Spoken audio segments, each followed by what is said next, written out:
안녕하십니까. 평생투자 파트너입니다. 2020년 10월 5일 월요일입니다. 추석 잘 보냈는지 모르겠습니다. 추석 기간에 우리 증시가 쉬고 있을 때 미국에서 뭐 좀 다양한 뉴스들이 나왔는데요. 조금 이제 안 좋게 보이는 것은 이게 좋은 뉴스인지 아닌지 뭐 주식시장에서는 모르겠지만 일단은 좀 안 좋은 뉴스로 해석되는 트럼프의 어떤 코로나 확진이라는 뉴스가 좀 있었고요. 그것과 함께 또 나왔던 이야기들이 그럼 뭐 바이든이 당선되는 것인가? 뭐 바이든 하면 우리 시장에 그렇게 나쁠 것 같진 않은데 뭐 이런 뉴스들도 같이 나왔고, 그리고 또 바이든 관련해서 뭐 2차 전지, 태양광, 풍력, 뭐 수소차, 뭐 바이오까지 뭐 이렇게 좀 이렇게 좋아질 것이다 라는 어떠한 업종들의 뉴스들도 좀 나왔는데요. 대선을 미리 예측해서 무언가를 이제 실행하는 것은 좀 위험해 보입니다. 다만 그것과 무관하게 좋은 회사는 이제 꾸준히 매수하는 것인데, 대선을 예측하고 무언가 그 전에 선취매를 한다거나 이런 것은 조금 좀 조심해야 될 것 같다라는 생각이 좀 들고요. 그 다음에 또 하나는 이런 뉴스도 나왔죠. 경기 부양책 관련해서 합의에 근접하고 있다. 뭐 이런 어떤 뉴스들도 좀 나왔는데요. 아무튼 이런 뉴스들이 좀 섞이는 모습이었는데, S&P 500을 좀 보면 S&P 500 지수를 보면 지금 보는 게 여기가 일간 차트고 이쪽이 이제 주간 차트인데요. 생각보다 뭐 그렇게 증시에 미치는 영향은 크지 않았던 것 같아요. 뭐 어떤 경기 부양에 대한 어떤 이쪽에 대한 내용들이 조금 더 시장에서는 어떤 영향을 주고 있는 게 아닌가. 그러니까 트럼프 코로나 확진에 대해서 보다도 이런 생각을 하고 있고요. 그리고 한국 시장 같은 경우에도 좀 불안함들이 있었죠. 미국 시장이 저렇게 됐는데 장이 열리는 월요일 한국 시장은 어떨까? 뭐 이런 뉴스도 있었는데, 오늘 코스피 코스닥 강하게 상승을 했습니다. 뭐 어떤 뉴스, 이런 뭐 다양한 시장 뉴스를 떠나서 일단 좋은 뉴스는 한국 시장에서 한국의 수출 지표가 잘 나왔다라는 것이죠. 실제로 봐보면, 아이고, 실제로 보면, 잠시만요.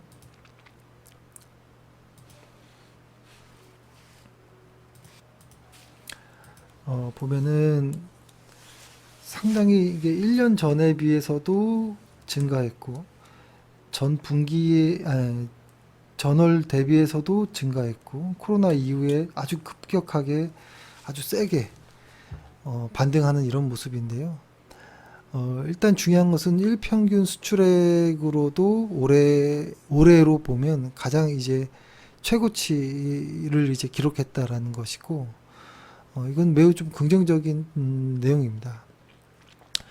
그러니까 어떤 뭐 글로벌 경기 혹은 뭐 교역이 회복되고 있다, 뭐 이런 어떤 기대감 이런 것들로 인해서 코스피도 좋은 좀 모습으로 좀 상승을 한 것 같고요.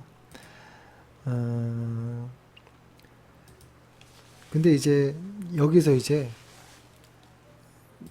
잘 생각해 봐야 될 것은, 저희가 이제 꾸준히 말씀드렸던 것은 올해보다 분명 내년이 더 좋을 거라는 어떤 가정입니다. 그러니까 경기가 이렇게 올해보다 내년이 더 좋을 것이다라는 생각을 하고요. 근데 다만 주가는 미리 움직이기 시작했죠. 미리 움직이기 시작했고 경기보다 더 빠르게 움직이기 시작했다라는 것은 이제 생각하고 있어야 되는데, 경기와 주가는 분명히 다르긴 할 겁니다. 주가가 더 먼저 움직일 거라고 보는데, 그럼에도 내년이 올해보다는 좋을 거라는 어떤 기대감들이 있기 때문에 지금 어떤 좀 더 시장보다, 그러니까 경기보다 빠르게 움직인 이 주가가 분명 뭐 조정도 자연스럽다라고 보는데요. 그렇다고 과거 3월 달처럼 이렇게 무서운 하락이다. 뭐 이런 건 좀 생각하고 있지는 않습니다. 그렇다라고 해도 조금 조심해야 될 것도 있다라고 보는데요. 보면은 보면은 일단은 그러니까 저희가 시장이 좀 비싸다 안 비싸다를 여러 가지 어떤 뭐 내용에서 보지만 가장 심플하게 볼 수 있는 게 GDP 시총 비율을 많이 좀 예를 들어서 하잖아요. 그러니까 뭐 버핏 지수라고도 하는. 근데 그걸로 봤을 때 지금 시장이 보면 비쌉니다. 지금 비율이 102를 넘었거든요. 102.8 오늘 날짜로 하면 이 버핏 지수 그러니까 GDP 대비 시총 비율이 100을 넘었을 때 시장이 한국 시장이 그렇게 좋았던 적은 별로 없거든요. 그렇기 때문에 시장은 그러니까 이렇게 생각하는 거죠. 분명히 꾸준히 이렇게 좋아질 것인데 그리고 이 좋아지는 과정에서 어떤 상단과 뭐 하단이 있다라고 하면 시장은 왔다 갔다 하면서 이렇게 좋아질 꾸준히 우상향할 수 있다라고 봅니다. 근데 현재는 여기든 여기든 좀 높은 구간에 위치해 있다 이렇게 봅니다. 그래서 이런 구간이 아니라 분명히 경기는 좋아지는 이런 과정 안에서도 조금 시장이 그렇게 비싸지 않을 때가 좀 무언가를 사고 팔기에 좀 좋지 않을까? 무언가를 매수할 때 좀 좋지 않을까 이런 생각을 하고요. 근데 이제 여기서 이제 하나 중요한 어떤 이면도 있는데요. 뭐냐면 지수가 버핏 지수로서 102.8이라는 건 상당히 비싸다라는 거죠.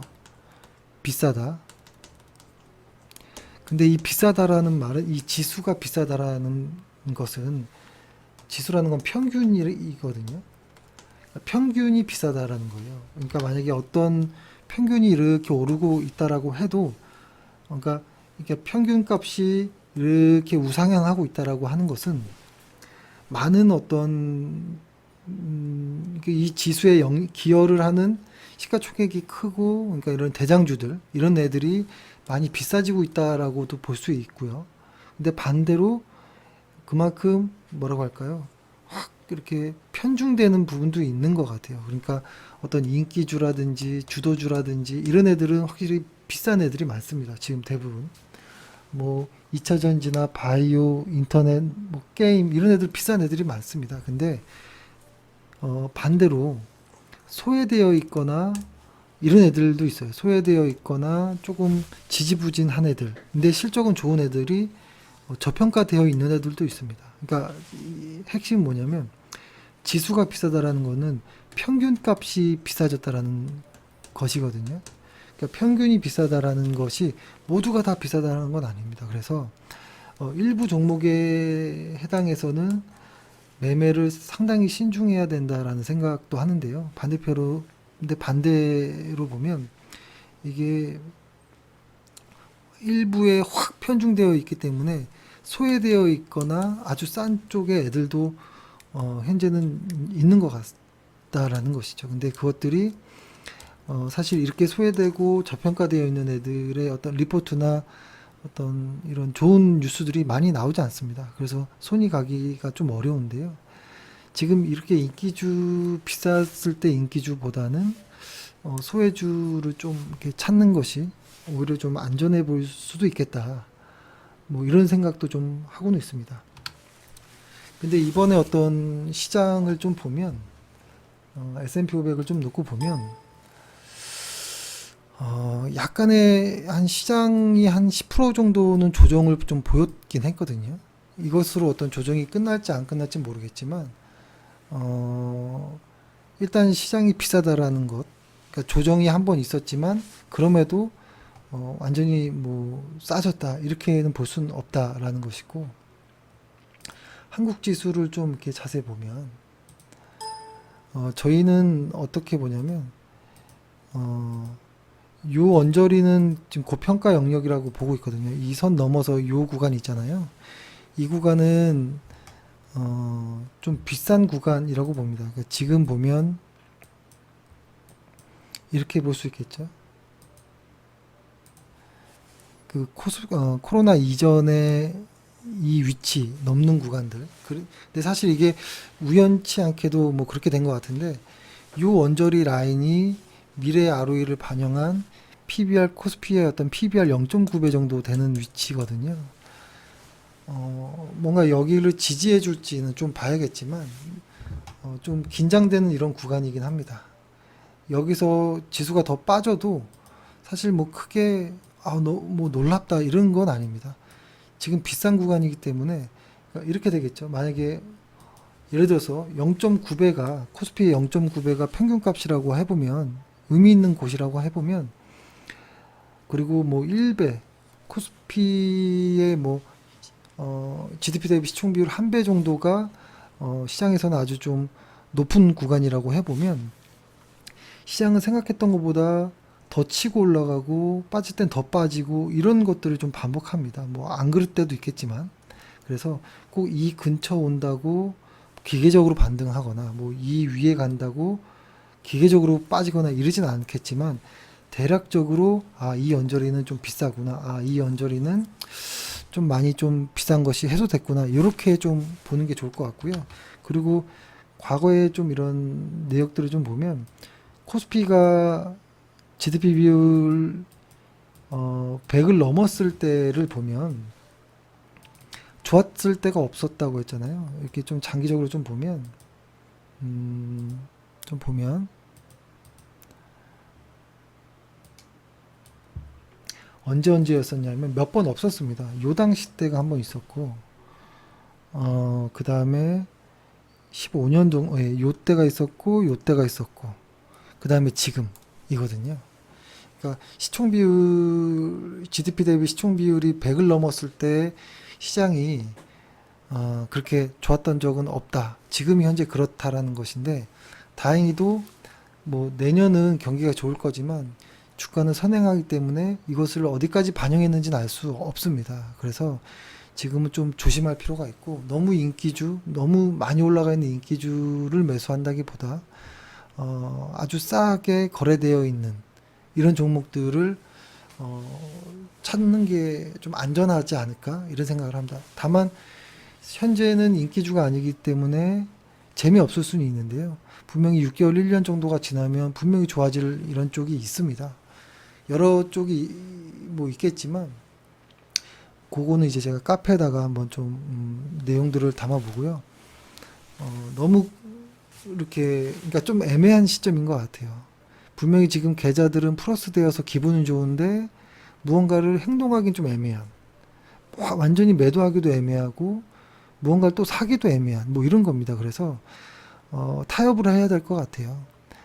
비중은, 그러니까 시장이 이렇게 비싸졌을 때 비중은 좀 줄여 나가는 부분이 있어야 된다고 봅니다. 그래서 수익이 난 부분들은 좀 줄이는 부분이 필요하고, 저평가가 되면 조금 더 사는 것들이 필요하고, 뭐 이렇게 좀 비율을 좀 액티브하게 좀 맞춰보는 것도 좀 좋을 것 같고요. 그리고 뭐 여러 번 말씀드리지만, 이런 개별 종목의 어떤 리스크 변동성들이 좀 무섭다면, 저는 코덱스 미국채 10년 선물, 이게 혼합형이잖아요. 요거죠. 그 코덱스 200 미국채 혼합형을 안정적으로 꾸준하게 매수하는 것도 좋다라고 보고요. 조금 더 시간이 길게 투자하는, 뭐 10년 이상씩 투자하시는 분들 같은 경우에는 저는 뭐 코덱스 선진국 요거 MSCI 월드 ETF도 뭐 좋다고 봅니다. 근데 이제 은퇴 시기가 다가온 분들은 이제 코덱스 200 혼합형, 미국채 혼합형이 낫고, 젊으신 분들, 뭐 30대라든지 이런 분들, 앞으로 2, 30년 투자 여력이 있는 분들은 장기적으로는 코덱스 선진국 MSCI 월드 ETF도 저는 한번 고민해 볼 수 있다라고 보고요. 개별 종목은 상당히 어렵습니다. 그래서 나만의 어떤 개별 종목에 대한 확실한 어떤 기준이 없으면 처음에는 시장부터 따라가는 연습이 좀 필요하지 않을까 생각을 합니다. 이 이야기를 왜 말씀드리냐면, 회원분들이랑 오늘 통화하면서 뭐 이런 이야기 좀 했던 것 같아요. 꼭 저는 회원분들에게 말씀드리는 게 무조건 개별 종목을 할 필요는 없다라고 봅니다. 각자의 어떤 기대 수익에 맞게 안정적으로 시장에 투자하는 것도 뭐 방법일 수 있다라고 보고요. 근데 나는 시장보다 개별 종목에 투자했을 때 훨씬 더 수익이 좋아. 그러면 이제 개별 종목을 하는 것이죠. 근데 아직 어떤 투자 경험이 길지 않다면 같이 해보는 것도 좋은 것 같아요. 개별 종목과 시장을 같이 투자해보고 뭐가 나한테 맞는지를 한번 생각해보는 것도 좋은 것 같고요. 그래서 오늘 정리해보면 시장은 현재 지금 분명히 비쌉니다. 현재 비싸고 쉽지 않은 그런 구간들이 분명히 존재한다라고 보고요. 그런데 이 시장을 비싸게 했던 것은 평균값이 비싸졌다라는 것이기 때문에 평균 이상 비싼 애들을 사는 게 아니고 실적은 좋은데 평균 이하로 거래되어 있는 싼 아이들도 충분히 있으니까 매수할 때 좀 신중해서 좀 했으면 좋겠다라는 생각이 들고, 그 다음에 이제 미국 대선 관련해서 무언가를 미리 예측해서 하는 것은 상당히 위험해 보인다라는 생각을 합니다.